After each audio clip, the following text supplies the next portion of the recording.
बिस्मिल्लाहिर्रहमानिर्रहीम। अस्सलाम वालेकुम। प्रोग्राम पब्लिक वॉइस के साथ मैं हूं आपका मेज़बान हमज़ा इश्तियाक। नाज़रीन, IMF का जायज़ा मिशन वफ़द कल से पाकिस्तान में मुज़ाकरात का अमल जारी रखे हुए है। इसके दो मराहल में पहले टेक्निकल मामलात के ऊपर डिस्कशन होगी, डायलॉग्स होंगे। उसके ऊपर बाद जो है वो पॉलिसी के ऊपर जो फ्रेमवर्क बनाया जाएगा। अब इन तमाम चीज़ों में IMF ने कड़ी शराइत भी पाकिस्तान के सामने रखी हैं।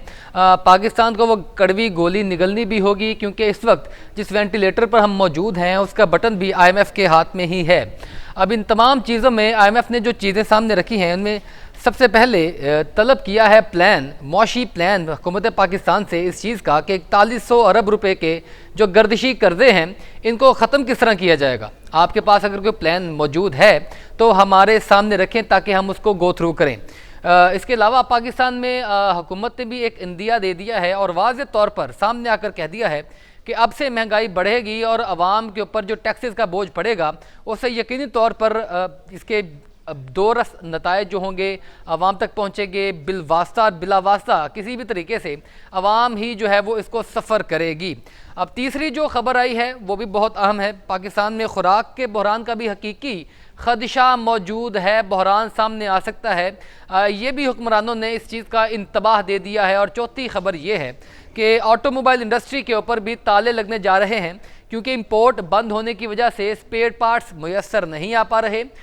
इंडस मोटर्स जो पाकिस्तान में एक बड़ा प्लांट है ऑटोमोबाइल इंडस्ट्री का, वो तकरीबन बंद हो चुका है। इसके बाद जो है यके बाद दीगरे दूसरों ने भी इस चीज़ का इंदिया दे दिया है कि अगर यही हालात रहे तो हम मज़ीद काम नहीं कर सकते।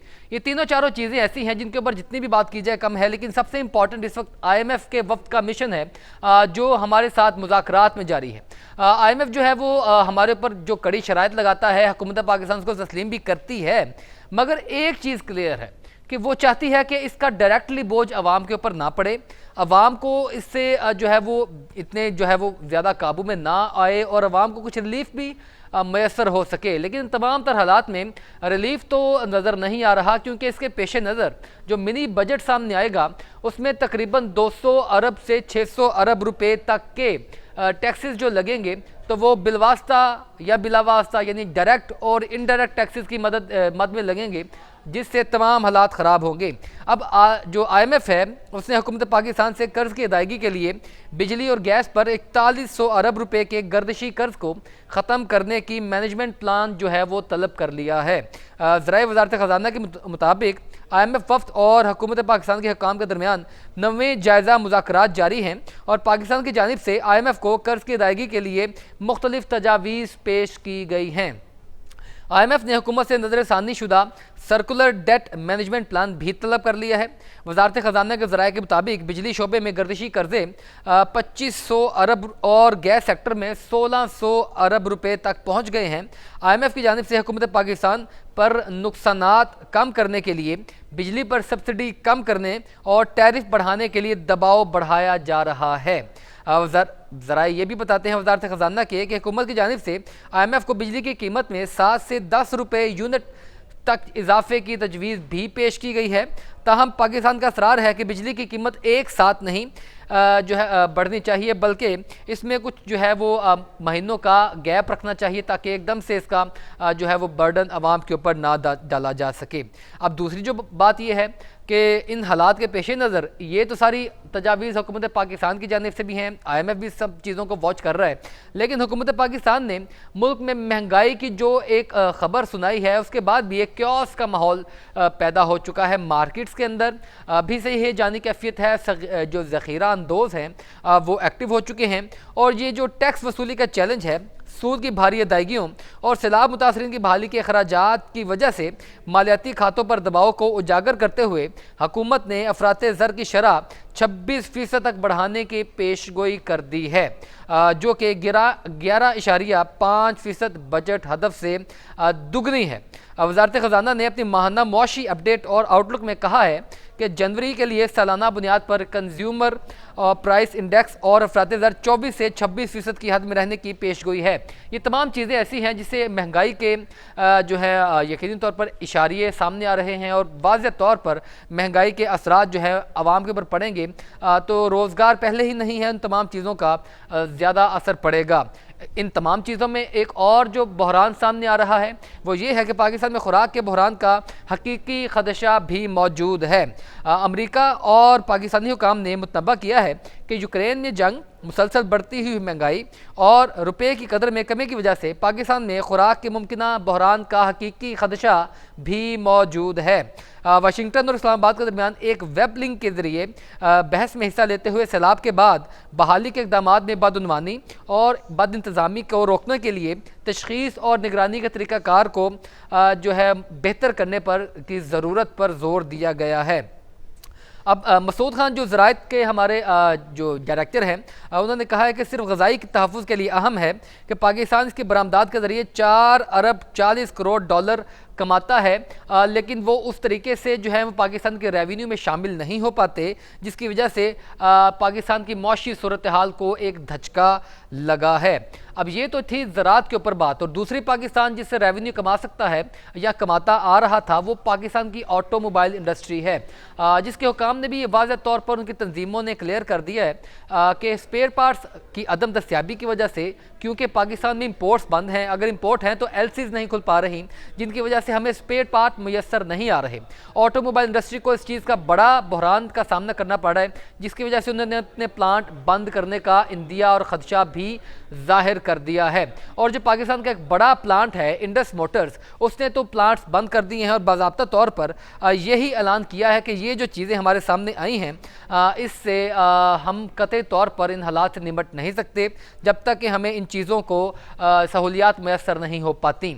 और ये तो ऑटोमोबाइल इंडस्ट्री में सिर्फ गाड़ियों की बात नहीं करें, अगर हम बाइक्स की भी बात करें, जो आम आदमी की ख़रीद का एक सवारी है, उसके ऊपर भी ताले लगने जा रहे हैं इंडस्ट्रीज़ के ऊपर, क्योंकि उनका भी यही रोना है कि हमें असेंबलिंग तो करने की परमिशन दे दी गई है, मगर इतने टैक्सेस की वजह से एक तो यहाँ पर हमें कॉस्ट बहुत ज़्यादा महंगी पड़ेगी, और दूसरी बात यह है कि ईज़ ऑफ डूइंग बिजनेस नहीं रहेगा, और एक्सपोर्ट्स का जो मामला है वो पहले ही बंद हो चुका है, और इंपोर्ट भी अगर बंद रही और हमें स्पेयर पार्ट भी मैसर ना आ सके, अगर हमें किसी और तरीके से स्पेयर पार्ट्स मंगवाने पड़े तो कतई तौर पर पाकिस्तान या हमारी इंडस्ट्री इसको सर्वाइव नहीं कर पाएगी। इन तीनों चार इशूज़ के ऊपर हम बात करेंगे एक ब्रेक के बाद। मेरे साथ रहिएगा, we will be right back after a short break, stay with अस।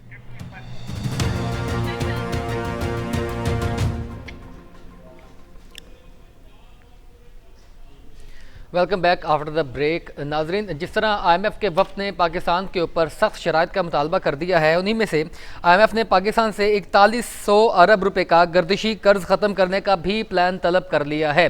अब ये पाकिस्तान के ऊपर जो सर्कुलर डेट है और ये जो गर्दिशी कर्जे हैं, ये हमेशा से ही मसले का जो है वो जड़ रहे हैं। जब तक इनको ख़त्म नहीं किया जाता, पाकिस्तान की मौशत के ऊपर से ये जो काले साए हैं ये मंडलाते रहेंगे। इस तमाम मौजू पर बात करने के लिए आमिर अली साहब ने हमें ज्वाइन किया है प्रोग्राम में, माहिर मौशियात हैं। सर, बहुत शुक्रिया आपका प्रोग्राम में वक्त देने के लिए। आमिर साहब, क्या कहते हैं, एक तो ये जो IMF हमारे साथ मुज़ाकरात कर रहा है बड़ी खुशाइन बात है, मगर ये जो शराइत लगा रहा है ये बड़ी सख्त है, पाकिस्तान इनसे निबर्दाज़मा हो पाएगा?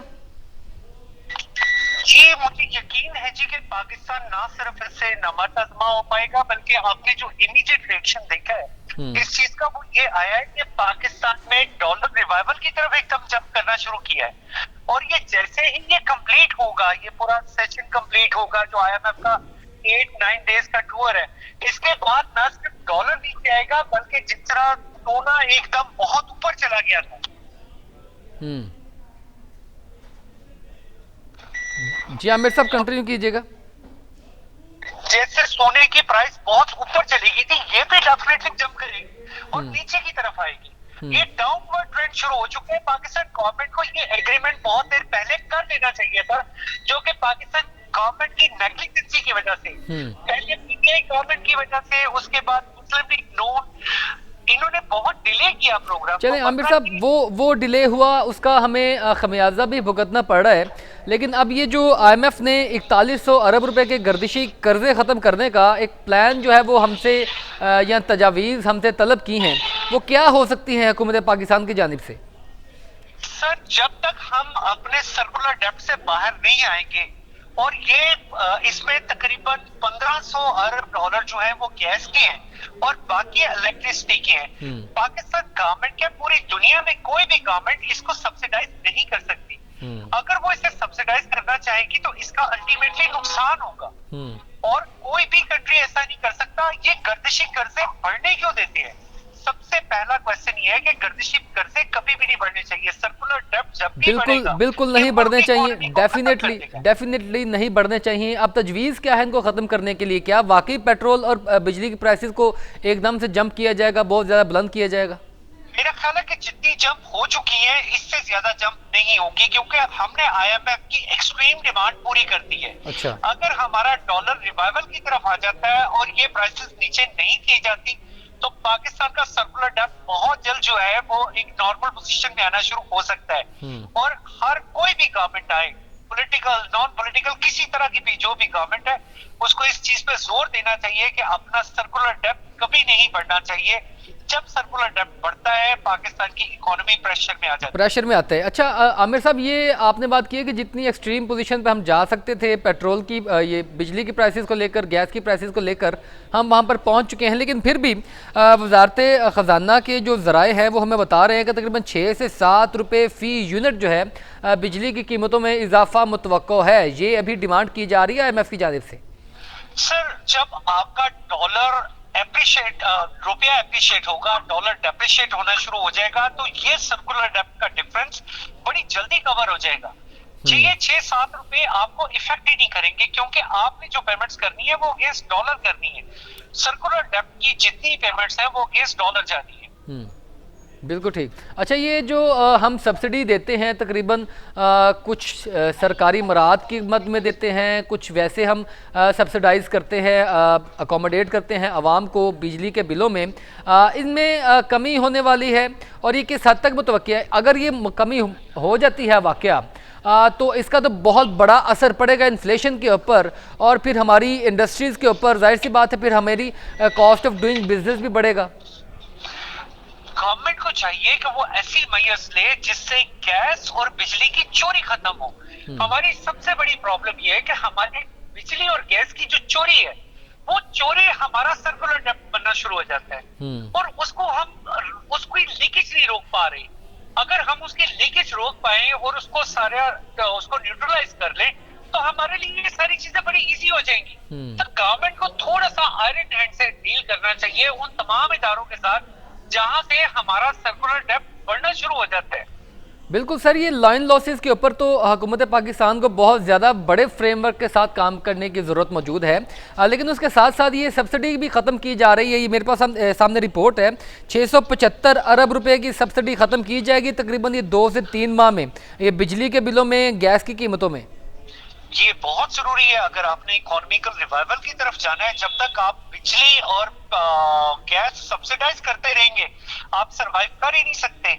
अगर आपने हकीकत से नजरें चुरानी है तो कोई भी गवर्नमेंट हो नजरें चुरानी, लेकिन इसका खमियाजा तो आमिर साहब, पॉलिटिकल माइलेज के लिए अगर आपने उसको यूज करना है, अपने वोट बैंक के लिए यूज करना है, कोई इश्यू नहीं है। लेकिन अगर आपने अपने मुल्क को ट्रैक पे रखना है, आपने अपने गवर्नमेंट को, अपने इदारों को ट्रैक पे लेके आना है, लेकिन आमिर साहब उससे यकीनी तौर पर इन्फ्लेशन रेट बढ़ेगा, कॉस्ट ऑफ डूइंग बिजनेस बढ़ेगा। आप इस बात को भी समझे ना कि ये सब्सिडी अगर ख़त्म की जाती है, क्यों नहीं हम किसी टारगेटेड सब्सिडी की तरफ जाते कि टारगेटेड किया जाए कि ये इन लोगों को जो है सब्सिडी दी जाए, ना कि इन लोगों को। उसके ऊपर बड़ा फ्रेमवर्क करने की ज़रूरत है, क्योंकि इन तमाम चीज़ों से जो आप बात कर रहे हैं बजा तो है कि वाकई सर्कुलर डेट इसी तरीके से ख़त्म होगा, लेकिन इंपॉर्टेंट ये भी है कि हमने आवाम को भी रिलीफ देना है साथ साथ। और इस तरह अगर मुल्क में महंगाई बढ़ेगी तो रोजगार में भी कमी आएगी, कारोबार में भी कमी आएगी, तो हुकूमत टैक्सेस कहाँ से लेगी? देखिए, इन्फ्लेशन हमेशा बढ़ता है उस वक्त से जब आपकी प्रोडक्शन रुकती है। जब आपके पास कॉन्टिन्यूटी ऑफ पॉलिसी होगी तो इन्फ्लेशन स्लोली नीचे आना शुरू हो जाएगा। आप ये नहीं कह सकते कि इन्फ्लेशन बढ़ता रहेगा। I don't feel that. मैं एज एन इकोनॉमिस्ट इसे नहीं समझता, but it will take some time, लेकिन ये नीचे आना शुरू हो जाएगा। और cost of business, ease of doing business, ये सब कुछ पॉसिबल है उसके साथ। आपने सिर्फ अपनी पॉलिसी में कंसिस्टेंसी रखनी है। बिल्कुल ठीक। कंसिस्टेंसी हमारी पॉलिसी में है नहीं है। हमारी कंसिस्टेंसी ऑफ पॉलिसी हमारी पॉलिटिकल विल है, और जब तक हम पॉलिटिकल विल पे काम करेंगे हम किसी सूरत में कामयाब सर घूम फिर कर आमिर साहब हम तमाम मसाइल की जड़ तो वही पॉलिटिकल इंस्टेबिलिटी को कह देते हैं। बात भी बजा है, इसमें कोई शक भी नहीं है, लेकिन मेरा एक सादा सा सवाल है आपसे कि सर ये अब हमें आकर सख्त फैसले करने पड़ रहे हैं क्योंकि हमारी जान शिकंजे में है और हम तमाम कुछ करने को तैयार हैं कि बस किसी तरीके से हम IMF को राज़ी कर लें और हम इन चीज़ों के साथ पाकिस्तान को एक बेल आउट पैकेज की तरफ ले जाएं। लेकिन ये जो चीज़ें आप बता रहे हैं ये तो पहले भी हर इंसान को पता था, जो माहिर मौशियात था या हुकूमत पाकिस्तान को भी पता था कि हमने ईज़ ऑफ डूइंग बिजनेस लेकर आनी है, हमने सर्कुलर डेट को ख़त्म करना है, इन तमाम चीज़ों को करना था। तो सर क्यों नहीं किया गया अब तक इन 75 सालों में, और ये सबसे बड़ा बैरियर कौन सा रहा है, ज़रा वो भी बताइएगा।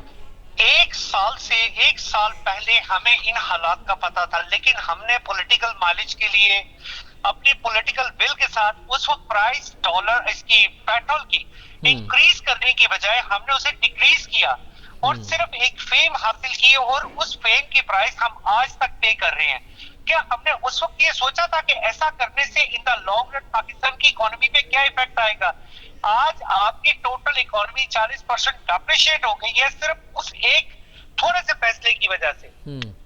लेकिन आमिर साहब देखिए, आपने अगर वो इशारा किया है उस तरफ जो 10 रुपये कीमतों में कमी हुई थी पेट्रोलियम मसनूआत की, या रोका गया था प्राइसेस को, तो यही काम तो इसहाक डार साहब ने भी किया ना, ये 215 रुपये पे रोक के रखा और हमारे ऊपर प्रेशर बढ़ता रहा, तो अल्टीमेटली हमें उसी तरफ जाना पड़ा ना। सर कोई भी आप जब भी कैप करेंगे डॉलर को या आप ट्राई करेंगे और उसको आर्टिफिशियली आप रोक के रखेंगे, अब अगर आप एक प्रिविलेज दे दें कि जिन्होंने फॉरेन एक्सचेंज सेट करना है, अगर वो आपको फॉरेन एक्सचेंज सेंड करना शुरू कर दे लीगल ग्राउंड पे कि आपके मार्केट का डिफरेंस खत्म हो जाए, तो डेफिनेटली वो जो रेमिटेंस है जो 11% तकरीबन ड्रॉप हो गई है वो दोबारा रिवाइवल की तरफ चली जाएंगी, और वही रिवाइवल इस वक्त आपकी इकोनॉमी की रिवाइवल है। अच्छा आमिर साहब, हम थोड़ा सा इन्फ्लेशन के ऊपर भी बात करें ना, कि टैक्स की वसूली के चैलेंजेस जो पाकिस्तान को दरपेश हैं और सूद की भारी अदायगियों और सैलाब मुतासरीन की बहाली के खराजात की वजह से मालियाती खातों पर दबाव को उजागर करते हुए हुकूमत ने अफराते ज़र की शरह 26% तक बढ़ने की पेशगोई की है, जो कि 11.5% बजट हदफ से दुगनी है। इसका मतलब तो ये ना सर, आप बात करें कि इन्फ्लेशन नहीं बढ़ेगा, आप बिल्कुल फैक्ट्स एंड फिगर्स के ऊपर बात कर रहे होंगे, लेकिन हमारे सामने जो चीज़ें उनमें तो पता चल रहा है कि जनाब ये आवाम की तो बस होने वाली है। देखिए सर, जिसे आप कह रहे हैं 26.5% इट इज एक्सपेक्टेड कि पाकिस्तान का इन्फ्लेशन इतना बढ़ जाएगा, इतना गैप आ रहा है, ये चीज इस चीज को इफेक्ट नहीं कर रही, बल्कि दूसरी साइड पे आप ये देखिए कि इंफ्रास्ट्रक्चर डेवलपमेंट के लिए पूरी दुनिया ने 10.57 बिलियन डॉलर्स के प्रोमिसेस किए हैं, और वो प्रोमिसेस अल्टीमेटली इंजेक्ट होने हैं आपकी इकोनॉमी में, लेकिन आपको आइडेंटिफाई करना पड़ेगा। लेकिन वो इकोनॉमी की बजाय सर वो तो हमारे लिए एड है, सैलाब मुतासरीन के लिए, फ्लड विक्टिम्स के लिए, हमने वो बहाली के लिए, रिहेबिलिटेशन के लिए पैसे मांगे हैं, हम हमारी इकोनॉमी को किस तरह फायदा देंगे? अल्टीमेटली वो पेमेंट्स इकोनॉमी में इंजेक्ट होती हैं, जिससे आपकी लोकल इंडस्ट्री मूव करना शुरू कर देती है। आपकी जब भी इंफ्रास्ट्रक्चरल डेवलपमेंट शुरू होनी है, उसकी बेस तो आपकी लोकल इंडस्ट्री है।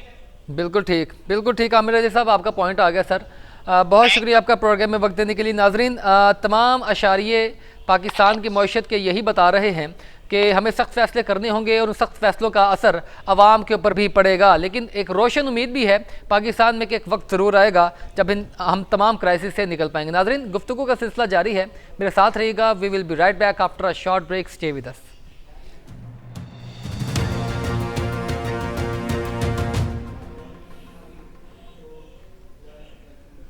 Welcome back after the break. नाजरीन, पाकिस्तान में बहरान है कि वो ख़त्म होने का नाम नहीं ले रहे, और इन हालात में हुकूमत पाकिस्तान ने भी मुल्क में मज़ीद महंगाई का इंदिया दे दिया है। ये बात अपनी जगह, और उसके बाद पाकिस्तान में जो मज़ीद बहरान आने वाला है वो ये है कि शायद पाकिस्तान में ख़ुराक भी उस तरीके से मैसर नहीं होगी, ख़ुराक की भी फरावानी जो है वो मुतासर होने का ख़दशा मौजूद है, और इस चीज़ का इंतबाह हुकूमत पाकिस्तान ने और उनके हुकाम ने वाज़ेह तौर पर दे दिया है। वाज़ेह तौर पर कहा है कि जिस तरह महंगाई बढ़ी है और उसके असरात तो पाकिस्तान के ऊपर पड़ेंगे, और अमरीकी और पाकिस्तानी हुकाम ने मुतनबा किया है कि यूक्रेन में मुसलसल जंग और बढ़ती हुई महंगाई और रुपये की कदर में कमी की वजह से पाकिस्तान में खुराक के मुमकिन बहरान का खदशा मौजूद है। इस तमाम सूरत हाल पर बात करने के लिए मेरे साथ मुबशर मजीद डोगर साहब मौजूद हैं, सीनियर तज्जियाकार हैं। सर, आपका बहुत शुक्रिया प्रोग्राम में वक्त देने के लिए। सर, आपने मेरी गुफ्तगू सुनी, क्या कहते हैं? महंगाई भी बढ़ने वाली है, महंगाई के बाद ये खुराक का बहरान, आखिर ये सॉर्ट आउट कब होंगे मसाइल तमाम? देखें जी, thank you very much first of all for inviting me to your program. Issue ये है कि हमें एक ओवरऑल अपना जो इकोनॉमिक पैराडाइम है उसको देखना पड़ेगा और पॉलिटिकल जो हमारा स्ट्रक्चर है उसको देखना पड़ेगा। ये कोई 1 या 2 दिन का इशू नहीं है। बेसिकली ये एक बड़ी प्रोलॉन्ग्ड मतलब स्टोरी है and that is very long story. कि हमारी पाकिस्तान की जो माइशत है वो हमेशा आपको पता है डामाडोल ही रही है। और 1947 से अपवर्ड हम देखें तो हम ऑलमोस्ट मेरा ख्याल है 1958 से ऑनवर्ड IMF की मदद ले रहे हैं मेरा ख्याल है। बिल्कुल ऐसे ही। तो इसमें यह है कि पाकिस्तान सियासी अदम इस्तेहकाम का शिकार रहा ओवरऑल अपनी पूरी जितना भी इसका 75 ईयर्स का स्पैन है, जिस वजह से पॉलिटिकल इंस्टेबिलिटी की वजह से जो आपकी इकोनॉमिक स्टेबिलिटी है वो बिल्कुल नहीं आ सकी और मुल्क बहरान से एक बहरान से दूसरे बहरान तक बहरानों का शिकार रहा है। अब प्रेजेंटली अगर हम देखें तो क्योंकि मुल्क की इकोनॉमी जो है वो पहले इतनी वीक थी, तो 2022 में आपको पता है कि एक मेगा फ्लड जो है फ्लड वो क्लाइमेट चेंज की वजह से जो फ्लड हुआ, तो फ्लड से ऑलमोस्ट जो पाकिस्तान की इकोनॉमी को लॉस हुआ वो ऑलमोस्ट $30 बिलियन है। $30 बिलियन 2022 में नेचुरल क्लाइमेटी की वजह से जो हमें लॉस हुआ, उसके बाद काफी चीजें खराब हुई। इकोनॉमी ऑलरेडी आपको पता है बड़ी डामाडोल थी। चीजें इस्तेहकाम जो है बिल्कुल इस्तेहकाम तो दूर की बात, अदम इस्तेहकाम की जो फजा है वही बतदरीज कायम है और चीजें मजीद ज्यादा खराब हो रही हैं। देखिए अभी जब ये फ्लड आया, मेगा फ्लड इसको कहते हैं, तो फ्लड की वजह से जो पंजाब और सिंध के जो जनूबी पंजाब, सदर्न पंजाब और सिंध के जो पर्टिकुलर एरियाज हैं वो काफी इससे अफेक्ट हुए और उसमें ये हुआ कि जितनी भी स्टैंडिंग क्रॉप्स थी वो कॉटन और गन्ने की उस वक्त वो काफी ज्यादा जो है मुतासर हुई। डेवस्टेट होगी। और इस फ्लड का जो आफ्टर इफेक्ट ये था कि इसकी वजह से जो वीट की कल्टीवेशन थी, क्योंकि पानी वहां पे खड़ा हुआ था, तो वीट की जो वो प्रॉपर कल्टीवेशन थी जिन एरिया से वीट होती है ज्यादा, वहां पे पानी खड़े होने की वजह से वीट भी प्रॉपर कल्टीवेट नहीं हो सकी। तो बिल्कुल ये इन चीजों में अगर देखा जाए, इन चीजों में तो ये बहरान जन्म ले रहा है। इसका मतलब ये है कि बहरान वाकई ग्राउंड रियलिटीज के ऊपर मौजूद है। तो किस तरीके से टैकल किया जाएगा इन तमाम चीजों को? देखिए हमारी पाकिस्तान की जो गन्ने की रिक्वायरमेंट है, जो वीट हमें चाहिए अपने सबसिस्टेंस के लिए, अपने गुजारे के लिए, तकरीबन almost 30 million metric tonne required है हमें 24-24.5 करोड़ पॉपुलेशन की जो जरूरियात को देखा जाए। तो गंदम जो है वो बिल्कुल यूक्रेन की, आपको पता है रशियन यूक्रेन वार की वजह से पाकिस्तान का जो मेजर गंदम इंपोर्ट पाकिस्तान करता था वो यूक्रेन से करता था और अभी भी की है, पाकिस्तान ने उसी से की है। आगे जाके देखते हैं कि इंटरनेशनल डायनामिक्स क्या होती हैं। हमें इंपोर्ट ही ऑब्वियसली करनी पड़ेगी गंदम, क्योंकि हमारी लोकल जो गंदम की कल्टीवेशन है या जहाँ पे वो मुतासर हुई है सैलाब की वजह से। नहीं, फ्लड के अलावा भी इशूज हैं। देखिए हमें प्रॉपर जो किसान हैं, क्योंकि मैं किसान तंजीम को भी रिप्रेजेंट कर रहा हूँ, पाकिस्तान किसान लेबर पार्टी का चेयरमैन हूँ, हमें प्रॉपर किसानों को खादें नहीं दी गई। जो इनपुट है वो इतनी कॉस्टली हो गई है कि लोग जो किसान है वो गंदम को प्रॉपर्ली जो उसकी रिक्वायरमेंट होती है वो उसको नहीं दिया गया। और अल्टीमेटली वो भी चीज़ें तो हमें इंपोर्ट करना पड़ती हैं ना।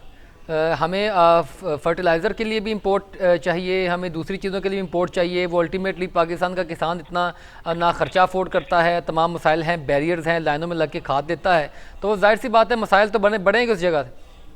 जी मसाइल बढ़ेंगे नहीं, मसाइल तो बढ़ चुके हैं पहले ही। देखें किसान जितनी यूरिया हमारे पास एम्पल प्रोडक्शन है यूरिया की। अगर यूरिया देखे जाए, DAP तो चले हम बाहर से इंपोर्ट करते हैं, कुछ चीजों से बनती है, लेकिन यूरिया हमारे पास एम्पल इसके है, प्रोडक्शन कैपेसिटी है। लेकिन हुआ ये है कि अभी पिछले 2-3 साल से 2018 से ऑनवर्ड अगर देखा जाए तो PTI का पहले गवर्नमेंट, PTI की गवर्नमेंट रही और अभी ये जो नॉन लीग की गवर्नमेंट सेंटर में इंस्टॉल हुई है, बिलीव करें इन 4-5 सालों में यूरिया कंट्रोल रेट पे नहीं किसानों को दी जा सकी, जिससे जो गंदम की फसल है उसको बहुत ज्यादा वो मुतासर हुई है। सर निकला कैसे जाएगा इस मसले से, निकला कैसे जाएगा? बहरान अगर खुराक का भी जन्म ले गया तो पाकिस्तान तो बिल्कुल रहने के काबिल नहीं रहेगा।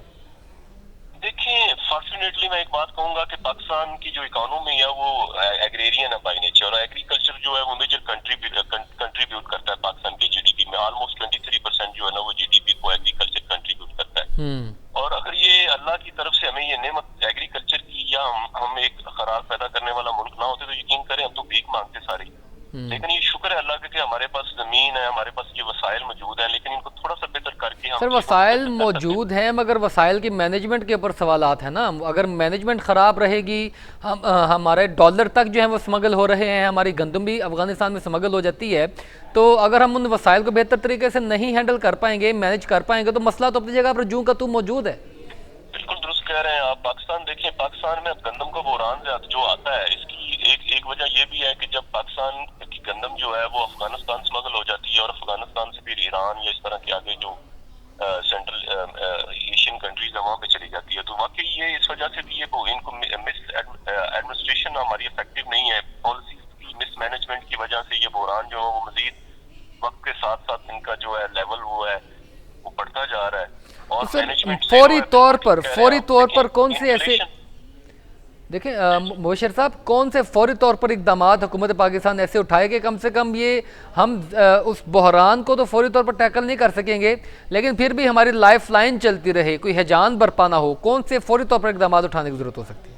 देखिए, इसमें अगर मौजूदा ट्रेंड देखें इन्फ्लेशन का, तो अभी इन्फ्लेशन ऑलमोस्ट वो है वो 27 से 30% जो इन्फ्लेशन अभी जो प्रेजेंटली चल रही है। अभी जो फ्यूल प्राइसेस में गवर्नमेंट ने अभी जो हाइक की है, बढ़ाए हैं, तो उससे इन्फ्लेशन जो है वो ऑब्वियसली हमारी बहुत ज्यादा बढ़ गई है। देखें जो फूड आइटम्स हैं, रोटी आप देखें किस कीमत पे पहुंच गई है, जो ये एलपीजी की कीमतें देखें वो 210 रुपए से 300 में चली गई हैं।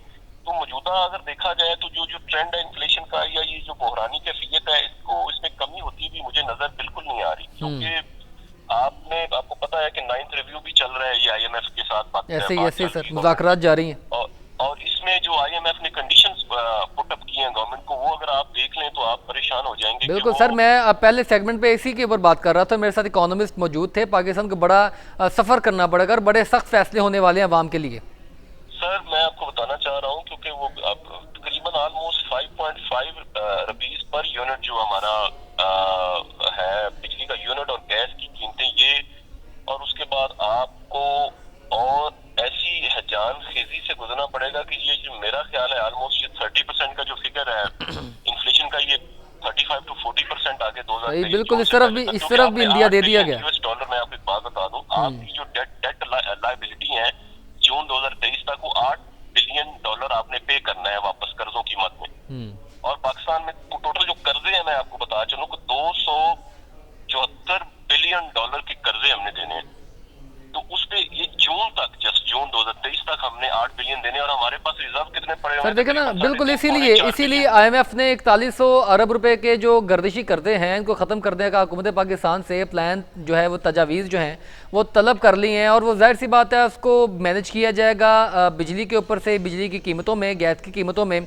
अब बिजली की कीमतों में तकरीबन 7 रुपये से 10 रुपये फ़ी यूनिट तक के इजाफे का तजवीज़ हुकूमत पाकिस्तान दे चुकी है, लेकिन आईएमएफ अभी तक उसके ऊपर जो है वो राजी नहीं हो पा रहा।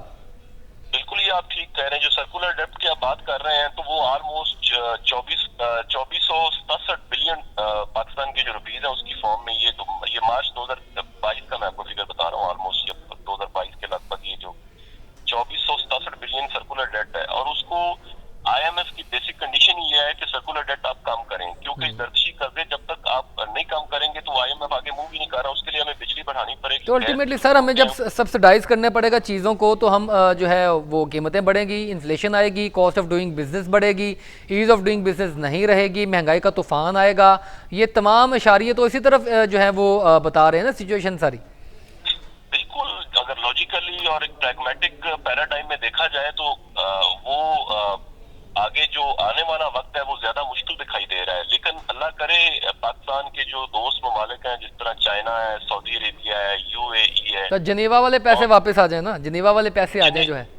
नहीं, देखिए वो जिनेवा कॉन्फ्रेंस जो पीछे हुई है उसमें $10 बिलियन कमिट किया गया कि हम आपको एज ए एड की फॉर्मेट में वो देंगे, लेकिन देखिए वो भी कैसे आते हैं, किस तरह आते हैं, वो बिल्कुल ठीक। मैकेनिज्म जो है बस सर हम पाकिस्तान के लिए दुआगो हैं, अल्लाह ताला करम करे। पॉलिसी भी हमने डिस्कस की, आपका बहुत शुक्रिया प्रोग्राम में वक्त देने के लिए। नादरीन, गुफ्तगू का सिलसिला जारी है, मेरे साथ रहिएगा। We will be right back after a short break with new problem.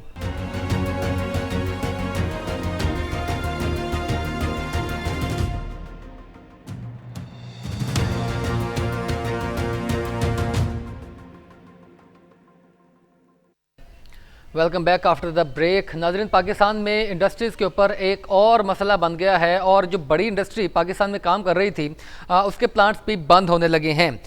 तकरीबन ऑटो मैन्युफैक्चरर्स का प्रोडक्शन प्लांट बंद करने का ऐलान और इंडस मोटर्स ने नामवाफिक मुआशी सूरत हाल के सबब तलब में कमी और ख़ाम माल की किल्लत की वजह से चौथी बार 1 फरवरी से 14 फरवरी तक प्लांट बंद करने का ऐलान कर दिया है। Auto vendor agri auto industry ने भी रवां महीने जुज़वी बंदिश का ऐलान किया है और इसकी वजह ऑटो मैन्युफैक्चरर्स की जानिब से पार्ट्स की कम तलब को करार दिया गया है। नाज़रीन, इस तमाम सूरत हाल के ऊपर बात करने के लिए मेरे साथ सलमान अली, तर्जुमान पाक व्हील्स, मौजूद है। सर, आपका बहुत शुक्रिया प्रोग्राम में वक्त देने के लिए। सलमान साहब, क्या कहते हैं, ये पहले भी बंद हुए प्लांट फिर खुल गए, अब ये चौथी मरतबा भी प्लांट को बंद कर दिया गया। पाकिस्तान में मौशी सूरत हाल को इसकी जवाब बनाया जाता है और इस मरतबा उन्होंने ये भी कहा है कि हमें जो स्पेयर पार्ट्स हैं वो मैसर नहीं आ पा रहे। तो क्या ये हमारे लिए बैड साइन है कि पाकिस्तान में इसका कोई फ्यूचर नहीं रहेगा? ऑटो मैन्युफैक्चरिंग इंडस्ट्री ये कहीं अपना सब कुछ लपेट के चले ना जाए यहाँ से? सर, लपेटने वाला तो अभी मेरे ख्याल में दूर है, लेकिन अभी जो आने वाले कुछ महीने उसमें जो हालात हैं वो बहुत ज्यादा बुरे होने वाले हैं, क्योंकि एक तो वो डॉलर की रेट की वजह से आपको पता है 230 से 255 में इंक्रीज में चला गया। जो मेन मसला ऑटो इंडस्ट्री फेस कर रही है, दूसरी कुछ इंडस्ट्रीज की तरह वो लेटर ऑफ क्रेडिट जो है वो स्टेट बैंक की तरफ से नहीं ओपन हो रहे। बेसिकली कि आप बाहर से कोई चीज इम्पोर्ट नहीं कर सकते, वो चीज स्पेयर पार्ट इम्पोर्ट नहीं हो रही। इस वजह से उनको सुजुकी ने तो जनवरी में मेरे ख्याल में एक दिन भी नहीं उन्होंने फैक्ट्री चलाई। बिल्कुल ठीक। टोयोटा ने भी कल उन्होंने कहा कि 2 हफ्ते के लिए हम बंद कर रहे हैं। उसमें मेन मसला ये है कि एलसीज का जो है ना इशू, अच्छा सलमान साहब, बिल्कुल एलसीज का इशू मैं इससे पहले भी मैं इससे पहले भी इसी इशू पर एक मरतबा बात कर चुका हूँ इस प्रोग्राम में। तब भी जो है पाक व्हील्स की तरफ से यही मौक़िफ़ था कि एलसीज जो है वो उनकी बंदिश है, लेटर ऑफ क्रेडिट हमें जारी नहीं किए जा रहे, जिसकी वजह से हम इंपोर्ट जो है करने में प्रॉब्लम है इंपोर्टर को और जो इंडस्ट्रीज़ की वजह से बुरान का सामना करना पड़ेगी। लेकिन स्टेट बैंक इस बारे में बड़ा क्लियर है, वो कहते हैं कि जनाब हमने तो ऑटोमोबाइल इंडस्ट्री की एलसीज रोकी ही नहीं थी। नहीं सर, इस तरह से तो नहीं है, क्योंकि कंपनी कौन सी कंपनी चाहती है कि उसकी प्रोडक्शन बंद हो, उसकी लेबर जो है वो घर बैठे और उनकी गाड़ी मार्केट में ना आए।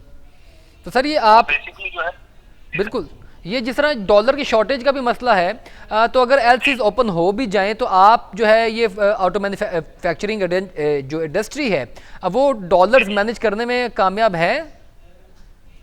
सर वही बात है कि अभी जिस तरह मैंने पहले कहा कि अभी आने वाले कुछ महीने जो बहुत मुश्किल होंगे, लेकिन ये है कि अगर जितना भी उनके पास डॉलर है वो कुछ ना कुछ उनकी एटलीस्ट उनके प्रोडक्शन प्लांट्स हैं वो चलना शुरू हो जाएंगे जितना उनके पास है। तो अब ये हुकूमत IMF के साथ मुज़ाकरात कर रही है, आप समझते हैं कि कुछ बेहतरी के इलामात हो सकते हैं इन तमाम चीज़ों के अंदर और ऑटोमोबाइल इंडस्ट्री भी इससे कुछ जो है एक रिवाइवल की तरफ जा सकती है अगर पाकिस्तान में ये कॉन्ट्रैक्ट हो जाते और डॉलर जो है वो मैसर आ जाते? तो सर होना तो चाहिए, क्योंकि बहुत ज्यादा जरूरी है। ऑटो इंडस्ट्री पाकिस्तान की चंद बड़ी इंडस्ट्रीज में से एक है। अगर ये जो है उसके बाद नए एक्टर्स भी आपने आए हैं तो आने शुरू हो गए थे पिछले कुछ सालों से, तो एक बूम पे थी इंडस्ट्री। तो ये बहुत ज्यादा जरूरी है कि गवर्नमेंट को जो है कि जो ऑटो इंडस्ट्री के जितने भी मसाइल हैं उनको स्पेशली एलसीज वाला वो जितनी जल्दी हो सके उसको। अच्छा सलमान साहब, एक और जो है चीज़ सामने आती है, ये क्यासराई है, अफवाह है, लेकिन ये बात में भी कुछ जो है सदाकत मौजूद है। वो इस तरह कि तकरीबन इस सेमेस्टर में 6 माह में गाड़ियों की फ़रोख्त में भी कमी वाक़ हुई है, जिसकी वजह से जो ऑटोमोबाइल इंडस्ट्री है उसको नुकसान हुआ है और क्योंकि लोगों की परचेजिंग पावर नहीं रही उस तरीके से, तो उस वजह से भी प्लांट बंद किए जा रहे हैं। इस बात में सदाकत है? नहीं सर, मेरा नहीं ख्याल इसमें कोई इतना ज्यादा है, क्योंकि वो कंपनीज की टैबलेट होती है जो भी उनका एक पूरा स्टॉक होता है उसके हिसाब से उन्होंने वो गाड़ी बनानी होती है और वो मार्केट में उसकी वो डिमांड ऊपर नीचे होती रहती है, लेकिन इतनी ज्यादा कम नहीं हुई कि वो यानी कि बिल्कुल ही गाड़ी। सब मेरे पास रिपोर्ट है, उसमें कहा गया कि 52% कमी के बावजूद इंडस मोटर्स कंपनी की जानिब से रवां महीने के दूसरे हफ्ते में गाड़ियों के मुख्तलिफ मॉडल्स की कीमतों में 2,80,000 से 12 लाख रुपए इजाफे से सार्फिन हैरान हैं, जिसकी वजह से कुव्वत खरीद मुतासर हुई और प्रोडक्शन प्लांट्स भी जो है उस तरीके से रन नहीं हो पा रहे। हाँ बिल्कुल, वो उसमें जो इजाफा है वो बेसिकली वही वाली जगह जब एक दिन में आपका 230 से 255 पे वो 25 रुपए का डॉलर जाएगा जो हिस्ट्री में सबसे ज्यादा है 99 से अब तक। तो ऑब्वियसली कंपनी वो उतना जो लोड है वो बर्दाश्त नहीं कर सकेंगे। अगर आप उनके पॉइंट ऑफ व्यू से देखेंगे तो ऑब्वियसली उन्होंने प्राइस वो बढ़नी ही बढ़नी बिल्कुल ठीक। सलमान अली साहब, आपका बहुत शुक्रिया सर प्रोग्राम में वक्त देने के लिए। नाजरीन, पाक व्हील्स का भी मौक़िफ़ आ गया उनकी जानिब से। यही सबसे बड़ा मुद्दा है जो पहले भी था, वो ये कि लेटर ऑफ क्रेडिट हमें जारी नहीं हो पा रहे, जिसकी वजह से इंपोर्ट्स में बहुत बड़ी प्रॉब्लम है। अगर इंपोर्ट्स ओपन नहीं होती हमारे लिए तो हमारे स्पेयर पार्ट्स जो हैं गाड़ियों के, वो मैसर नहीं हो पाएंगे, तो ऑटोमोबाइल इंडस्ट्री को बहुत बड़ा नुकसान होने वाला है। वो मैन्युफैक्चरिंग प्लांट्स बंद करेंगे, और ये अभी तो 15-20 दिन के लिए बंद हुए हैं, लेकिन ये मज़ीद भी बंद हो सकते हैं अगर ये तमाम मामला बेहतर तरीके से सेटल डाउन ना किए गए और पाकिस्तान में डॉलर्स की जो है वो फरावानी है, पाकिस्तान में डॉलर्स उस तरह अवेलेबल ना हुए जिस तरह पहले थे। नाज़रीन, आज हमने 4 मौज़ूआत पर बात की है और चारों पाकिस्तान की इकॉनमी से रिलेटेड हैं, क्योंकि पाकिस्तान की इकॉनमी इस वक्त जिस तंगली से गुजर रही है उसमें हमें बड़े सख्त फैसले करने हैं। उन सख्त फैसलों का असर आवाम के ऊपर भी पड़ेगा, और आवाम उन चीज़ों को बड़ा कीन होकर सोच रही है कि अब वाकई पाकिस्तान को हमारी ज़रूरत है, हम उन चीज़ों में ज़रूर साथ देंगे। लेकिन अगर हमारा रोज़गार मुतासर ना हो, अगर हमारे रोज़गार में जो है हम टैक्स देने को भी तैयार हैं, लेकिन अगर हमें पाकिस्तान में अच्छा रोज़गार मैसर हो, अगर रोज़गार मैसर नहीं होगा तो आमदन कैसे होगी, और आमदन नहीं होगी तो हम इनकम टैक्स वगैरह और दूसरे टैक्सेस की भरपाई नहीं कर पाएंगे, और अल्टीमेटली महंगाई बढ़ेगी, परचेजिंग पावर कम होगी, और पाकिस्तान फिर इसी रैट रेस में फंसा रहेगा जिसमें अभी तक धंसा हुआ है। नाज़रीन, आज के प्रोग्राम से इतना ही। दुआगो हैं कि इन हालात से पाकिस्तान जल्द अज जल्द बर्दाश्तमा होकर बेहतर हालात पैदा हो सके। अल्लाह ताला से यही दुआ है। आज के प्रोग्राम से इतना ही। इजाज़त दीजिए। अल्लाह हाफ़िज़।